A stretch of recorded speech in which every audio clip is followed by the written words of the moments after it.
Half-Life 1, we approximated would take us about 1.5 years to build. It took us about 2.5 years to build. Half-Life 2, we approximated would take us 3 to 4 years to build. It took us almost 6 to build. So following that trajectory, Half-Life 3 would have taken us 8 to 10 years to build. And that just seemed insane. So we decided that we were going to break up the next game into 3 pieces and call them episodes, for better or for worse.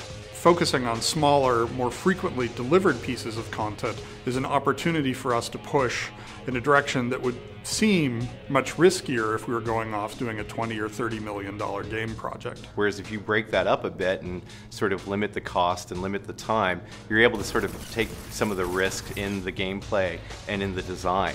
So we're able to do things like Portal, we're able to do things like a wildly different art style in Team Fortress 2, and to sort of take challenges with things in the episodic games of Half-Life 2. Because the development cycles are shorter, we can really accurately target the hardware that's going to be out when we release.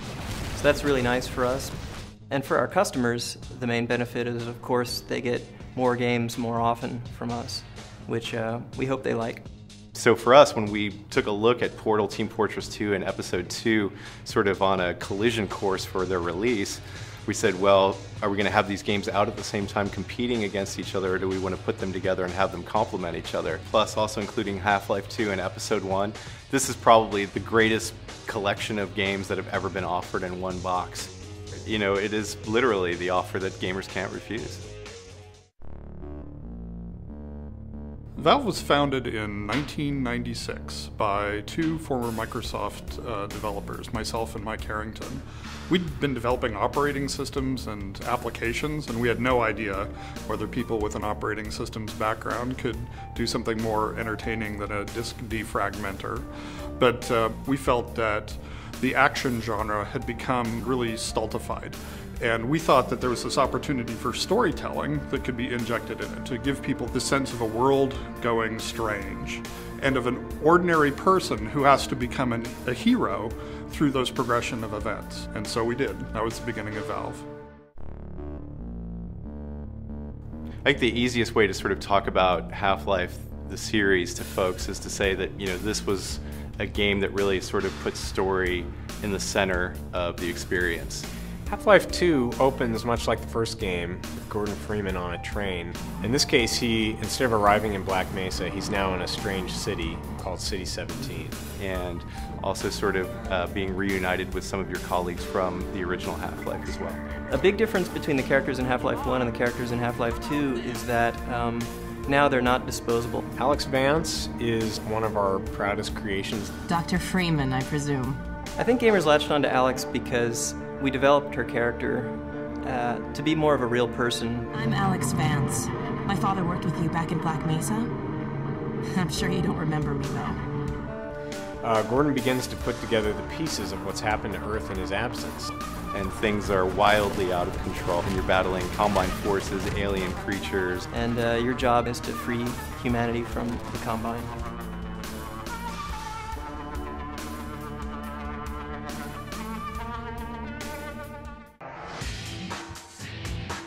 Episode 1 opens with you and Alex waking up in the rubble below the Citadel, and you've managed to survive the explosion.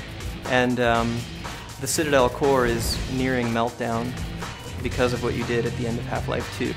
Basically, you have to get out of the city, or the whole Citadel is going to go up. But unfortunately, the very first thing you have to do is actually go into the Citadel. Don't worry. We'll see about that. In Episode 2, you're basically in this race against the Combine forces to take a data packet that Alex has discovered at the end of Half-Life 1 and deliver it to some of the Resistance scientists that are awaiting you across this area called the White Forest.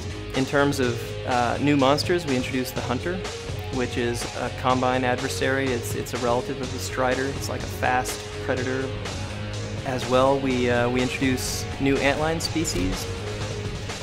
Episode 2 is full of a lot of variety. The large outdoor environments really give Episode 2 an epic feel and allow us to create some of the most free-form, large-scale combat scenarios that we've ever made. Forget about all this.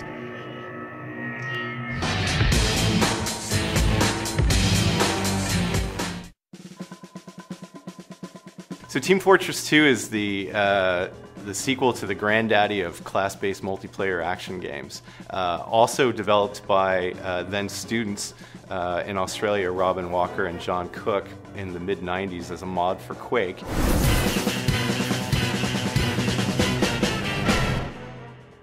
The inspiration for the art style of Team Fortress 2 came from our internal playtesting.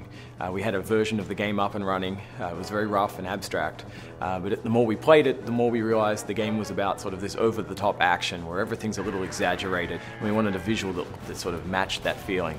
After 9 years of working on Team Fortress 2, I'd have to say the biggest challenge is shipping on time, but beyond that, balancing the classes took us a significant amount of time. When we started Team Fortress 2, one of the first things we were interested in doing was trying to make sure that all the classes were more unique than they were in Team Fortress 1. There are 9 different classes in Team Fortress 2. They're sort of roughly divided into 3 different groups: the offensive, the defensive, and the support roles. The soldier is sort of the backbone of the offensive group, carrying a lot of firepower in his shoulder-mounted rocket launcher. The scout, on the other hand, is all about maneuverability. He needs to dodge as much as he hits enemies. The pyro is sort of much more about ambushing. His flamethrower is extremely lethal but has a very short range. In the defensive category, you've got guys like the Demo Man and the Engineer and the Heavy. The Demolitions guy is all about destruction. He has a lot of explosive weaponry. The Engineer, on the other hand, builds sentry guns and they kill the enemy for him. The heavy weapons guy doesn't need a lot of explanation. He's got the biggest gun and the most firepower. And then in the final group, you've got the support guys, who are the medic and the spy and the sniper, and they're sort of much more specialized roles. The medic is everyone else's best friend. He's the guy who keeps you alive while you're under enemy fire. The spy is outwitting opponents. He's stabbing them in the back when they think he's their friend. And finally, you get to the sniper. He's the longest range class, of course. He's picking off opponents from miles away. I hope Team Fortress 2 is worth the wait.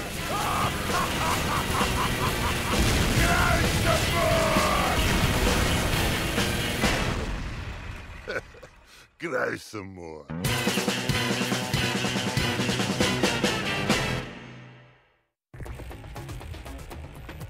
Portal is, for us, one of the most exciting things that's happened in games in a long time, and it's also a great extension of the Valve philosophy in that it came to us from a group of 7 students who were graduating the DigiPen Institute of Technology here in Redmond, Washington. Every year, DigiPen holds an expo for graduating seniors to try and bring in developers to take a look at students' projects and hopefully get them jobs.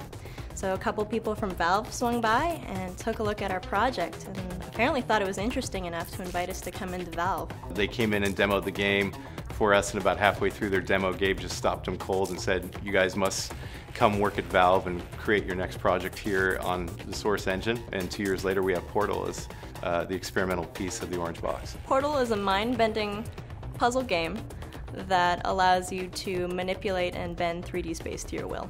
The story in Portal is that you are a test subject in the Aperture Science Laboratories. You're basically used as a rat in a maze to try and test the portal weapon. The portal gun works by giving you the ability to create 2 dynamically linked portals. You have an orange portal and a blue portal. If you go in the blue portal, you'll come out the orange portal, and if you go in the orange portal, you'll come out the blue. One of our favorite portal techniques is called the fling. So what you do is you place one portal close by your feet, and you place another portal behind you, high up on a wall. If you jump in the portal, you'll come flinging out the portal that's really high up in the air.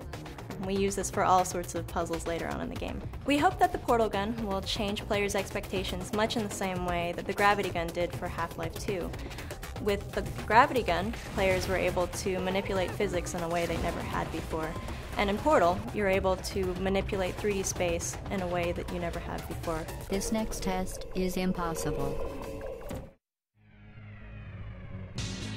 Have we been surprised by the success of Half-Life? Absolutely. We had no idea when we were starting off that the rules that we had taken out of the community about how to build a game like this were going to have such a large impact, both in terms of the sales and the critical success of the game. I wouldn't say that the best-selling action franchise of all time on any platform is a critical darling. Yeah, it's been heralded by the critics and won more Game of the Year awards than probably any other action franchise, but it's also sold more copies. So I think when you have the fans voting with their dollars and the critics voting with their awards, you have something that is truly a phenomenon and, you know, something that can be recognized as, you know, best of breed. The Orange Box is set to ship on October 10th for the PC and the 360 and in time for the holidays on the PlayStation 3.